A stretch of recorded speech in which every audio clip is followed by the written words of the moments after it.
Saudara-saudara yang kasih di dalam Tuhan, selamat bertemu kembali di dalam pekabaran firman Tuhan pada saat ini. Saya yakin bahwa saudara-saudara ada yang bosan juga tinggal di rumah, ada juga yang masih tetap kuat imannya walaupun di rumah, dan ada yang bertumbuh imannya dari waktu ke waktu. Justru berada di dalam situasi dirumahkan boleh membawa saudara dan saya, ada beberapa yang dikuatkan imannya karena memiliki waktu lebih banyak untuk bersekutu dengan Tuhan, dengan mempelajari firman Tuhan, berdoa, meditasi, sharing firman Tuhan, dan juga di dalam berbagai kebajikan yang dilakukan. Saudara-saudara sekalian, beberapa waktu ke depan kita akan mendiskusikan dan mempelajari satu topik yang menarik bagi kita sehubungan dengan apa yang kita alami pada saat ini. Dan kiranya Tuhan akan memberkati saudara dan saya.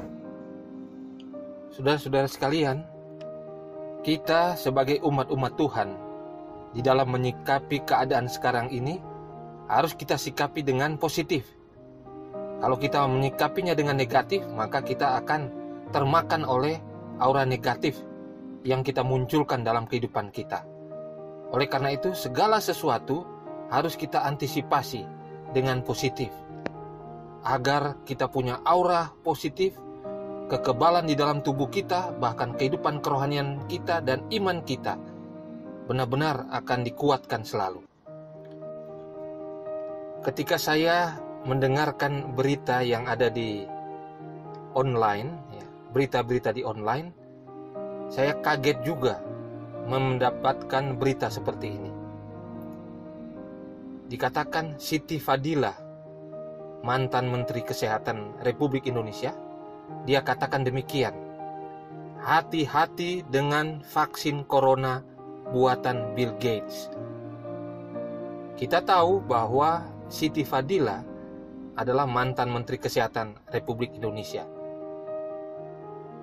Lebih lanjut dia katakan agar pemerintah Indonesia tidak menggunakan vaksin corona yang diproduksi oleh perusahaan farmasi bentukan pendiri Microsoft Corporation, yaitu Bill Gates. Vaksin corona ini diberi nama INO 4800, di mana pengembangannya disokong oleh Bill Gates dan Melinda Gates dan Foundation Coalition for Epidemic Preparedness Innovations. Saudara-saudara tahu, rencananya vaksin ini akan disebarkan kepada 7 miliar penduduk dunia ini. Siti Fadila mencurigai bahwa vaksin ini sudah direncanakan oleh Bill Gates sejak tahun 2015, dan tidak mungkin vaksin itu sudah ada sekarang ini. Begitu komentar Siti Fadila. Saudara, tentu saja vaksin ini sudah dibuat jauh hari. Begitu juga virus corona ini sudah diatur akan muncul tahun 2020 ini. Alasan lain yang dikatakan oleh Siti Fadila adalah kemungkinan dipasangnya microchip oleh Bill Gates pada vaksin tersebut. Dan tentunya hal ini diadakan untuk memantau orang-orang yang terpasang microchip ini. Bill Gates mempunyai satu proyek raksasa, yaitu mengatur populasi dunia dengan mengurangi penduduk dunia ini, atau istilahnya adalah depopulasi. Apa kepentingan kita dengan berita ini? Saudara-saudara yang kekasih dalam Tuhan Yesus, sebagai umat Tuhan yang mengerti lebih banyak firman Tuhan dan nubuatan yang ada di dalamnya, tentu saja kita mengkaitkannya dengan rencana Sandelo yang sesuai dengan Wahyu pasal yang ke-13. Jika saudara dan saya menganalisa peristiwa-peristiwa dunia ini dari beberapa waktu lalu sampai sekarang ini, maka kita bisa mengambil kesimpulan bahwa sejarah dunia ini sudah akan diakhiri. Dan tentunya berdasarkan nubuatan yang kita pelajari sebelum penutupan pintu kasihan pertobatan seluruh umat manusia di dunia ini. maka akan didahului dengan pengesahan undang-undang hari Minggu atau Sunday Law, dan ini akan dipaksakan ke seluruh dunia pada waktunya nanti. Nah, berdasarkan pena inspirasi dari tulisan Roh Nubuat, bahwa undang-undang hari Minggu atau Sunday Law ini akan dikumandangkan di Amerika Serikat, dan ini akan diberlakukan pertama kali untuk seluruh negara-negara Kristen di dunia. Setelah itu akan dijalankan juga oleh negara-negara non-Kristen di seluruh dunia. Saudara, berikut ada kutipan Roh Nubuat di dalam Kemenangan Akhir halaman 578. Dikatakan, Wahyu pasal 13 akan digenapi bila mana Amerika Serikat akan memaksakan pemeliharaan hari Minggu yang dituntut oleh Roma Vatikan sebagai pengakuan kekuasaannya. Nah, saudara-saudara sekalian, untuk lebih jelas memaknai dari kutipan Roh Nubuat tadi, mari kita baca sekaligus kita melihat penafsirannya dari Wahyu pasal 13 ini. Di dalam Wahyu pasal 13 ayat yang ke-11 dikatakan, dan aku melihat seekor binatang lain keluar dari dalam bumi dan bertanduk dua sama seperti anak domba, dan ia berbicara seperti seekor naga. Saudara-saudara, di dalam ayat 11 ini kita umumnya sudah mengetahui tafsiran ayat ini sebagai umat-umat Tuhan, ya. Binatang ini melambangkan Amerika Serikat yang muncul dari dalam bumi. Artinya dari kumpulan banyak orang dari segala bangsa.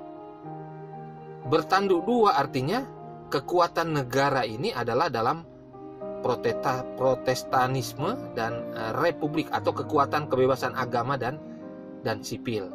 Nah, kalau kita bicara seekor naga adalah menyuarakan kepada dunia.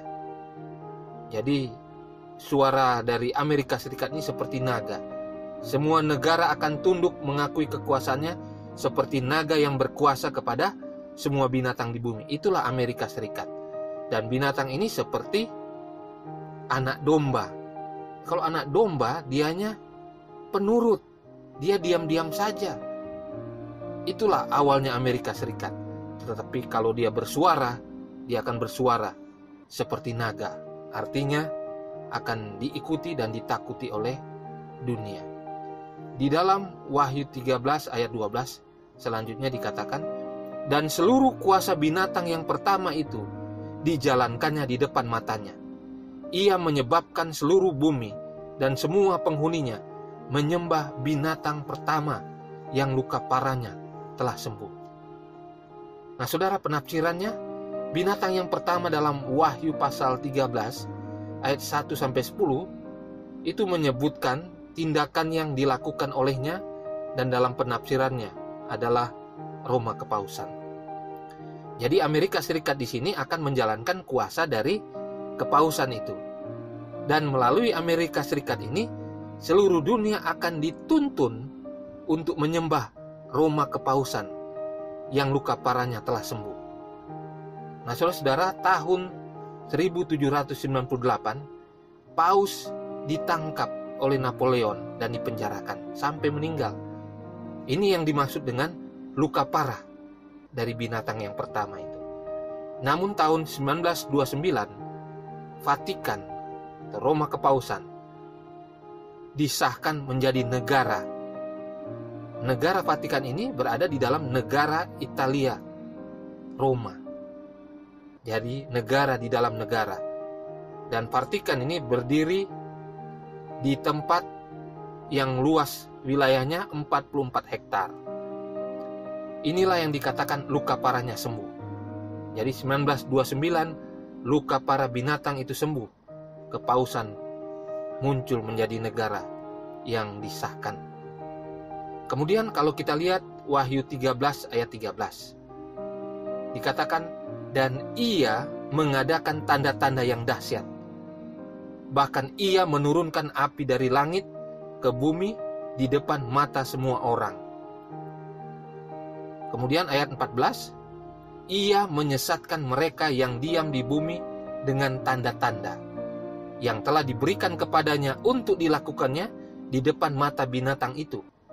Dan ia menyuruh mereka yang diam di bumi supaya mereka mendirikan patung untuk menghormati binatang yang luka oleh pedang, namun yang tetap hidup itu. Mari kita lihat penafsirannya, ayat 13 dan ayat 14 ini. Amerika Serikat akan mengadakan tanda-tanda yang dahsyat, menurunkan api dari langit, dan disaksikan oleh banyak orang, bahkan semua orang di bumi ini. Amerika Serikat sebagai kekuatan agama dan sipil ini akan menyesatkan dunia melalui tanda-tanda yang diberikan tadi. Dikatakan bahwa Amerika Serikat ini akan menyuruh setiap orang di belahan bumi ini untuk mendirikan patung untuk menghormati kepausan. Nah, saudara, patung di sini melambangkan hari Minggu yang akan dipaksakan itu kepada dunia. Sama seperti yang terjadi kepada Sadrak, Mesak, Abednego, kalau kita ingat dalam Daniel, ya, di mana Sadrak, Mesak, Abednego dia dipaksakan untuk menyembah patung yang dibuat oleh Nebukadnezar. Itu dahulu. Dan itu terulang kembali, itu lambang sebenarnya, ya.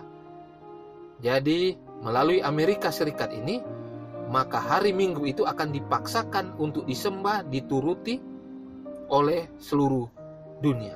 Itulah penafsiran dalam Wahyu pasal 13 ayat 13 dan 14. Yang berikutnya di dalam Wahyu 13 ayat 15. Dan kepadanya diberikan kuasa untuk memberikan nyawa kepada patung binatang itu, sehingga patung binatang itu berbicara juga dan bertindak begitu rupa, sehingga semua orang yang tidak menyembah patung binatang itu dibunuh. Saudara-saudara, penafsirannya adalah demikian.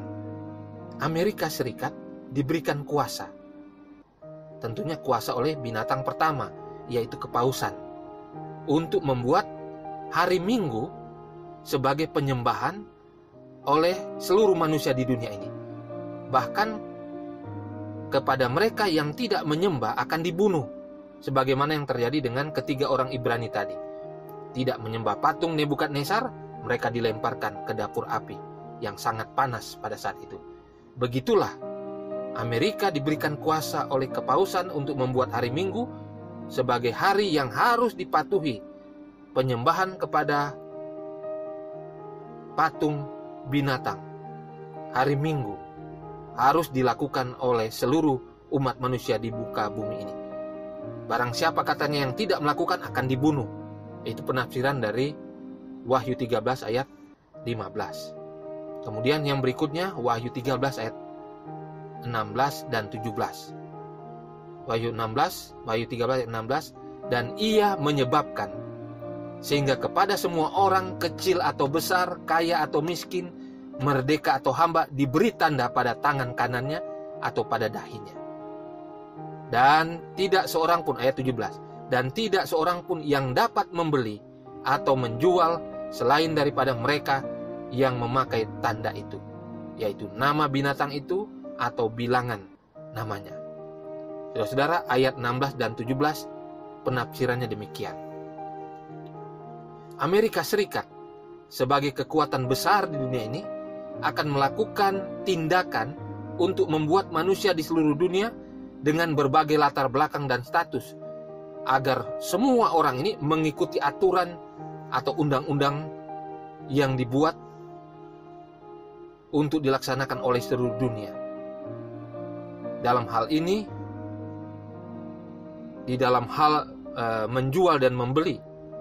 Dan bagi mereka yang menurut dan mengikuti aturan yang Amerika dan kepausan buat, mereka akan bebas untuk menjual dan membeli.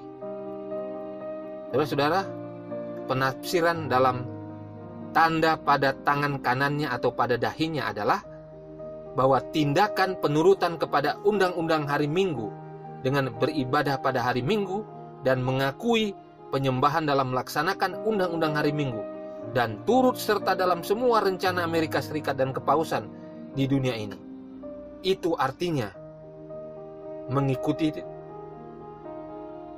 tanda pada tangannya atau pada dahinya. Dan bagi mereka yang tidak menurut dan menyembah hari Minggu dan semua yang berkaitan dengan itu akan dilarang menjual dan memberi. Jadi kalau seseorang memiliki tanda pada tangan kanannya, artinya dia akan melakukan apa yang diperintahkan oleh Amerika dan kepausan di dalam pelaksanaan undang-undang hari Minggu. Kemudian pada dahinya artinya dia akan mengikuti, dan di dalam hatinya dia akan memang benar-benar akan menjalankannya. Jadi sudah terpatri di dalam hati, itulah pada dahinya, dan itu metrai. Ya, metrai artinya kepemilikan di dalam melaksanakan undang-undang. Nah, saudara-saudara sekalian, kita dapat ambil kesimpulan sementara bahwa sangat jelas Amerika Serikatlah yang akan berperan sebagai pelaksana untuk memaksakan pemeliharaan hari Minggu, tentunya atas desakan dari Vatikan Roma atau kepausan. Kemudian kita juga perlu tahu bahwa akhirnya seluruh dunia akan dibawa kepada satu ibadah dan penyembahan kepada Tuhan pada hari Minggu yang dipelopori oleh Amerika Serikat dan juga kepausan. Saudara-saudara, kutipan selanjutnya berkata demikian.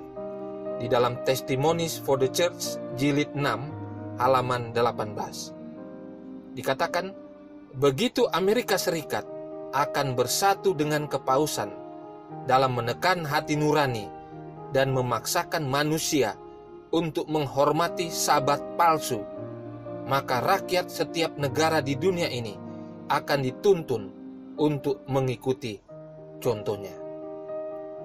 Saudara, hari perbaktian di dunia ini akan menjadi dua pada akhirnya, yaitu yang memelihara hari Sabat atau hari Sabtu, hari ketujuh, dan lawannya adalah yang memelihara dan menguduskan hari Minggu. Jadi saudara-saudara sekalian, persoalan hari Sabat akan menjadi persoalan dunia yang sangat penting dan harus terjadi, seperti dalam kutipan Roh Nubuat berikut. Dalam Testimonies for the Church, jilid 6, halaman 352. Dikatakan, persoalan hari Sabat akan menjadi masalah besar yang terakhir, di mana seluruh dunia akan mengambil bagian. Jadi sangat jelas, hari Sabat itu akan menjadi pertentangan di dunia ini.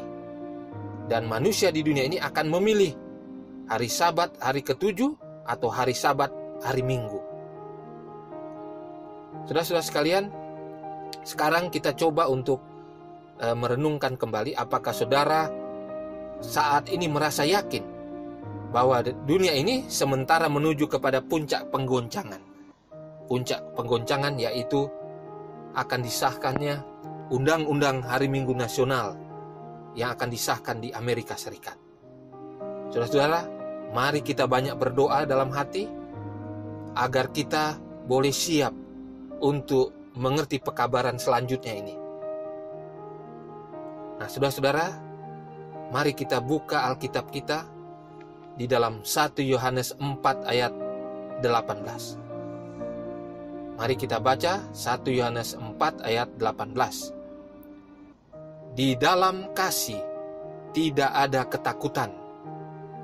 Kasih yang sempurna melenyapkan ketakutan, sebab ketakutan mengandung hukuman, dan barang siapa takut, ia tidak sempurna di dalam kasih. Saudara-saudara sudah simak? Dalam ayat ini, Yohanes memberikan masukan kepada kita yang mengasihi Allah. Tentunya saudara akan berkata, saya mengasihi Allah. Dan itu ditujukan untuk saudara dan saya.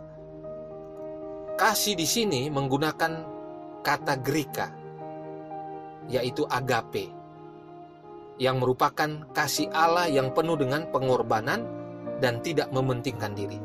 Jadi kasih agape yang dari Allah itu kasih yang penuh dengan pengorbanan dan tidak mementingkan diri. Jadi di dalam kasih yang tidak mementingkan diri tidak ada ketakutan. Di dalam kasih yang penuh dengan pengorbanan ini tidak ada ketakutan. jika saudara dan saya benar-benar mengasihi Allah, maka tidak ada ketakutan yang datang dari setan dan kepentingan diri atau kedagingan kita ini. Karena kalau kasih agape itu ada, akan membuat saudara dan saya berani menghadapi semua ketakutan. Ketakutan dalam hal ini adalah yang negatif, yang berasal dari setan dan juga dari kedagingan kita. Ketakutan itu identik dengan setan dan segala tipu dayanya. Jadi orang yang takut akan mendapat hukuman karena tidak sempurna di dalam kasih. Artinya, kalau kasih agape itu kita miliki, maka tidak ada hal-hal dunia ini yang mengalahkan saudara dan saya. Sekarang, saudara-saudara, jika saudara masih merasa bahwa Tuhan ada di pihak saudara, beranikah saudara keluar dari pengaruh setan saat ini? Saya kasih tantangan kepada saudara. Apakah saudara pasti mau keluar dari suasana yang dibuat sedemikian rupa agar saudara merasa tertekan dan khawatir secara berlebihan? Saudara-saudara sudah tahu bahwa setan melalui agen-agennya di dunia ini berusaha untuk membunuh manusia dan juga umat-umat pilihannya. Kalau bisa sesegera mungkin semua dibunuh, habis semua. Saudara perhatikan, ketika virus corona menyebar di seluruh dunia, lalu menimbulkan kekhawatiran yang berlebih-lebihan, apakah saudara dan saya sebagai umat-umat Tuhan masih khawatir dengan sepak terjang si jahat ini? Sekarang ini, melalui virus corona, saudara masih khawatir? Saya rasa saudara masih khawatir, ya. Tetapi dengan firman Tuhan yang kita pelajari saat ini, di dalam kasih agape itu tidak ada lagi ketakutan. Ketakutan yang berlebih-lebihan, apalagi ketakutan melawan si jahat dan agen-agennya dan semua propagandanya. Nggak ada lagi, saudara. Saudara-saudara sekalian, untuk membuat saudara berpikir lebih baik lagi, berikut ini saya akan putarkan satu cuplikan video yang mungkin akan membuat Anda tercengang, kaget. Dan tolong disimak dengan cermat, saudara-saudara. Jangan sampai terlewatkan sedikit pun, agar saudara dapat rangkuman secara menyeluruh informasi ini. All right. Praise the Lord, everybody. Yeah. All right. This will not be long at all. We have to get Tahira up here, and I encourage all the S4C family all over the world to listen for the message that's coming up today. Powerful speaker and powerful message. So I am looking forward to that. I am only here to give you information concerning the coronavirus and the information and the intelligence that God has provided me with, and not my own, but through military people, through Secret Service people, over 40 years of Secret Service in the intelligence department in the United States under many different presidents. So I'm giving you information from people who know what's going on. Okay. Now, as I give you this information at the end, the dire warning is this: no matter if you have a flu-like symptom, do not take any vaccines. I'm telling you this now, and this is from the Lord. If you have a flu-like symptom, get some flu-like medicine and get some rest, and you and your body will heal from that. Do not take any vaccines. If you take the vaccine, the coronavirus is in the vaccine, not in the symptoms, okay? Now, for you guys, you do not understand that we are in the middle of a revolution. I know you don't understand this because the Lord has put me in position to deal with a certain amount of people who understand and know what is going on. This operation is an intelligence operation that began by 200 generals, secret and Secret Service officers, okay? It began because of what happened at 9/11. in 2001. 200 generals got together and said, enough, okay? And so an operation began to overthrow this government and to stop child pedophilia and many things that were going on around the world, okay? How does this connect to the virus? First of all, they wanted to, and President Trump is aware of this, they wanted to implement a pandemic that would panic the whole world. To cause a pandemic, you first have to get people sick. How do you get people sick? You have to implement something in the air that causes flu-like symptoms. The designated spot to do this was in Wuhan, China. They set off 5G in enormous capacity in Wuhan, China.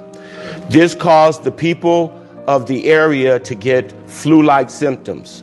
26 scientists said, do not conduct 5G in that area because it will cause flu-like symptoms. As people were going to the hospital for flu-like symptoms, they were given the vaccine, which was the coronavirus. So the cameras were ready to film it as they died in the streets or wherever they were so that you could see it. Because remember, their idea was to panic the world, and I'll give you the information that President Trump received.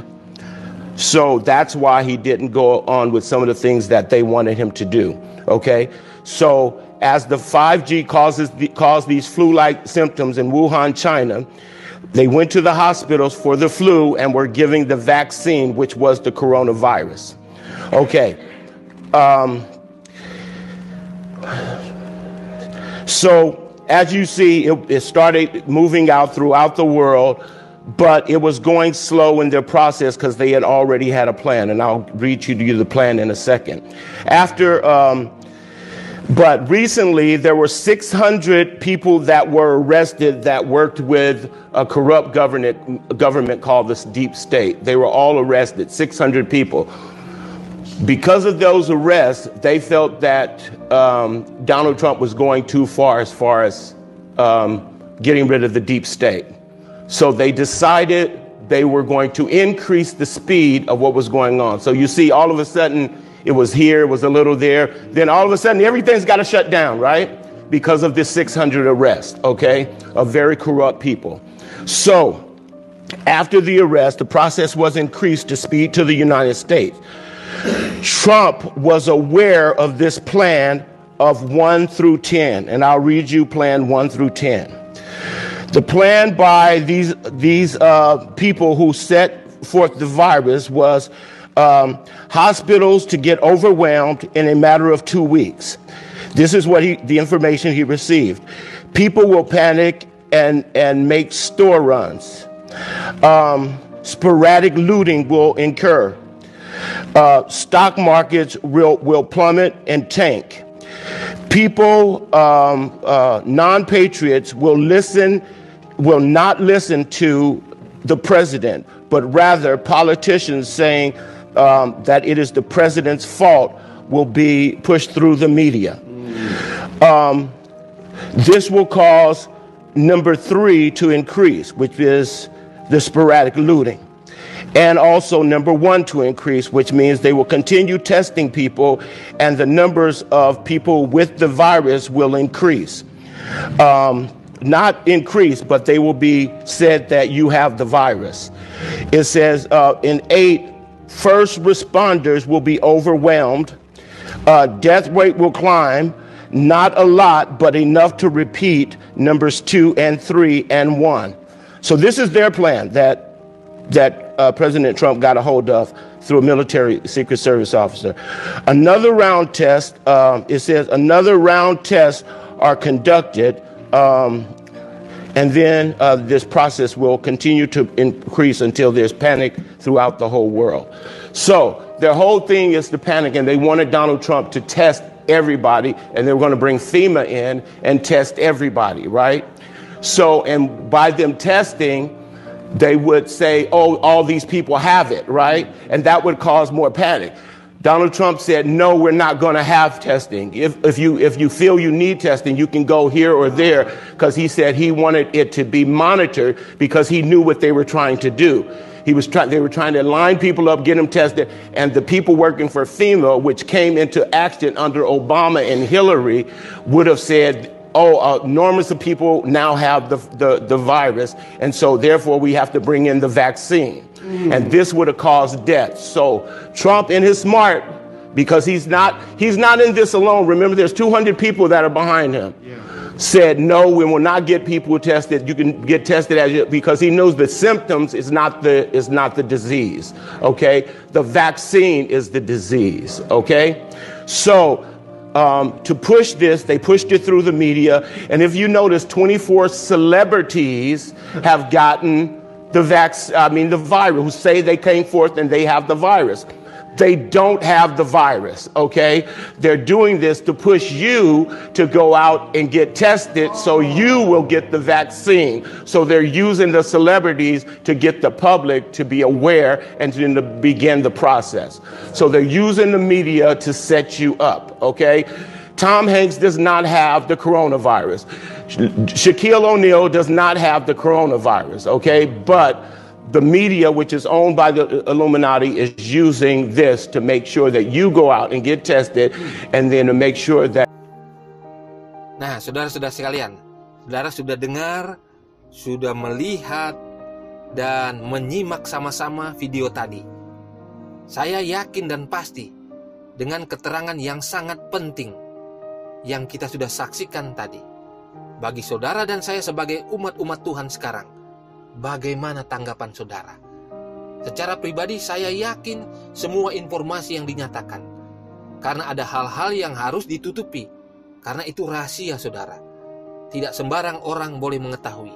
Tetapi dengan pertolongan Tuhan, pendeta yang saudara dengarkan ulasannya, Tuhan pakai untuk menjadi satu kekuatan bagi kita umat-umat Tuhan untuk menyikapi ke depan apa yang harus saudara dan saya lakukan pada saat-saat ini. Nah, saudara-saudara sekalian, sebagaimana yang telah kita saksikan, maka saya coba untuk memberikan informasi tambahan bagi kita sekarang ini. Nah, saudara-saudara sekalian, yang pertama, kita sekarang, saudara, berada pada era atau masa di mana New World Order sudah berlangsung sebelum Perang Dunia Pertama. Artinya saudara, tatanan dunia baru ini sudah membuat agenda-agenda yang akan dijalankan di seluruh dunia. Agendanya adalah untuk menyatukan dunia di bawah satu pemerintahan. Dan itu sudah lama dijalankan dan sementara berlangsung dan akan berlangsung terus. Itu pertama saudara.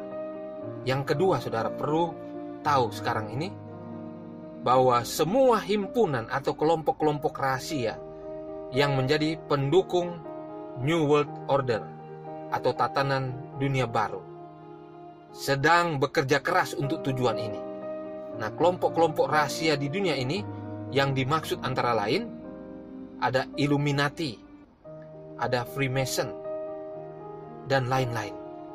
Dan mereka semua sementara bekerja keras. Tujuan mereka satu, agar terjadi satu pemerintahan di dunia ini yang akan mengarahkan seluruh dunia kepada satu tujuan yang tentunya kita akan tahu. Yang berikut, PBB, ya, Perserikatan Bangsa-Bangsa, adalah puncak pembentukan dan perencanaan untuk tujuan tatanan dunia baru yang akan diikuti oleh seluruh negara di dunia ini dengan agenda-agenda yang tersembunyi di belakangnya. Ada agenda-agenda yang bisa kita lihat, kita baca, kita dengarkan, tetapi ada agenda-agenda yang tersembunyi, yang rahasia di belakangnya. Yang keempat saudara, kaum Jesuit dari Roma Katolik yang menyebar di seluruh dunia. Mereka juga dari dahulu sampai sekarang sedang mengerjakan satu rancangan yang mengarah kepada New World Order, tatanan dunia baru. Dan intinya adalah Sunday Law. Sekali lagi, undang-undang hari Minggu nasional. Dan akan berlaku di seluruh dunia. Saudara-saudara sekalian, sebagai umat-umat Tuhan yang sedang memperhatikan tanda-tanda akhir zaman saat ini, tentunya semua ini akan membantu saudara dan saya agar lebih siap, lebih sedia bagi kedatangan Yesus yang segera itu. Nah, di dalam Wahyu pasal 13, khususnya di dalam ayat 11 sampai 18, jika kita amati sebagian sementara menuju penggenapannya. Dan tentunya hal ini perlu diantisipasi oleh kita sekarang dan segera. Jangan kita berlambat-lambat lagi, saudara. Apakah saudara saat ini sadar ketika kita dirumahkan beberapa waktu yang lalu sampai sekarang ini, secara perlahan tapi pasti kita sementara diarahkan untuk mematuhi protokol dari elit politik dunia. Dalam hal ini penguasa New World Order itu. Selain menciptakan kekhawatiran dalam hal jasmani, kita juga diarahkan menuju kepada persatuan dalam penyembahan atau ibadah global nantinya. Dan belakangan ini, saudara, tentu semua kita sudah tahu siapa itu ya. Mereka itu 3 serangkai yang telah dinubuatkan oleh firman Tuhan. Ada Amerika Serikat, kepausan, dan spiritisme. Nah, sebagai umat Tuhan, apa yang sangat segera kita harus lakukan sekarang ini, saudara-saudara? Di dalam tulisan Roh Nubuat, Selected Messages Jilid 2, halaman 356. Saudara, perhatikan. Dikatakan, keluarlah dari kota-kota sesegera mungkin dan belilah sebidang tanah di mana engkau dapat berkebun. Saya lanjutkan, saudara. Di dalam kutipan Last Days Events, halaman 71, paragraf yang pertama. Dikatakan kembali, keluarlah dari kota adalah pekabaran saya sekarang, kata Nyonya White. Pastikan bahwa seruan ini adalah bagi anggota-anggota kita agar bermukim berkilo-kilometer dari kota-kota besar. Ya. Yang berikut, saudara, di dalam Last Days Events juga, halaman 72, paragraf kelima, dikatakan kembali, keluarlah dari kota-kota. Janganlah menganggap sebagai suatu kemerosotan besar kalau kamu harus pergi dari perbukitan ke perbukitan dan gunung-gunung. Tetapi carilah tempat terpencil di mana kamu bisa berada sendirian dengan Allah untuk mempelajari kehendak dan jalannya. Saudara, keluar dari kota segera, cari tempat terpencil, beli sebidang tanah. Dan kalau saudara lakukan itu di tempat yang jauh berkilo-kilometer dari kota-kota besar, saudara akan bisa berhubungan dengan Tuhan lebih baik lagi dalam mempelajari kehendaknya. Berikut lagi, saudara, tulisan Roh Nubuat dalam Selected Messages Jilid 2 halaman 356 juga. Di paragraf yang lain, saya mendesak, kata Nyonya White, anggota-anggota kita agar menjadikan usaha mengejar kerohanian sebagai pekerjaan seumur hidup. Jadi pekerjaan kerohanian adalah pekerjaan saudara dan saya seharusnya seumur hidup. Inilah sebabnya, kata Nyonya White, mengapa saya berkata kepada anggota-anggota, janganlah menganggap satu kemunduran apabila kamu dipanggil untuk meninggalkan kota-kota dan pindah ke pedesaan. Di sana menunggu berkat-berkat yang limpah bagi mereka yang mau menerimanya. Dengan menyaksikan pemandangan alam, karya-karya Sang Pencipta, dengan mempelajari pekerjaan tangan Allah, secara tak terasa, kamu akan berubah kepada citra yang sama.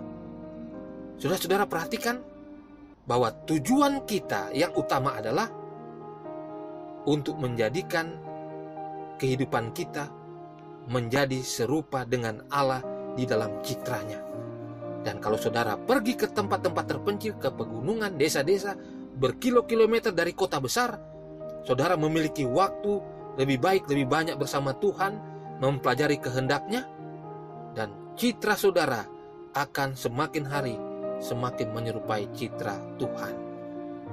Kutipan selanjutnya saudara, di dalam Selected Messages jilid 2, halaman 357 dan 358. Dikatakan Tuhan menghendaki agar umatnya pindah ke pedesaan, di mana mereka dapat menetap di sebidang tanah dan bercocok tanam buah dan sayuran, di mana anak-anak mereka dapat berhubungan langsung dengan karya-karya Allah di alam.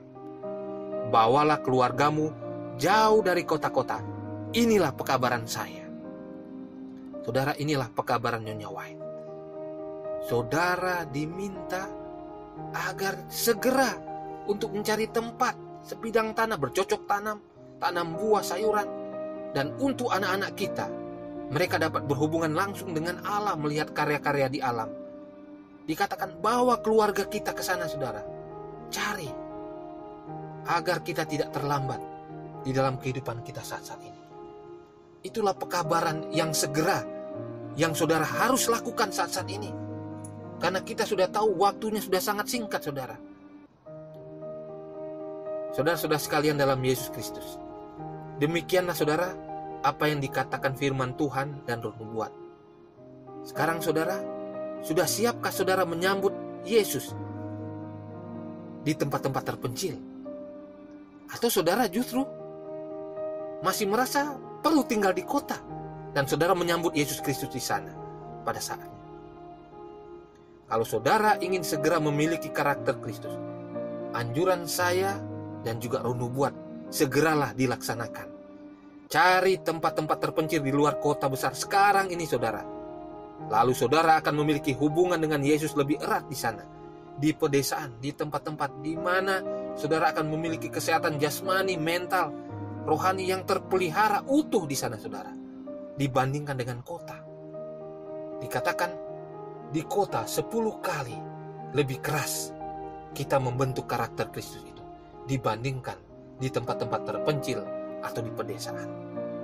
Saudara-saudara, sambil berdoa dan berserah kepada Tuhan saat ini, marilah kita minta agar Tuhan sendiri memberikan petunjuk terbaik kepada saudara dan saya, ke tempat mana Dia akan tunjukkan bagi kita masing-masing, sebagai tempat di mana kita boleh bersekutu dengan Tuhan lebih baik sambil menunggu kedatangan Tuhan yang tidak lama lagi, saudara sekalian. Saudara, sudah saatnya saudara untuk living country, untuk kehidupan di country living. Tuhan Yesus memberkati saudara.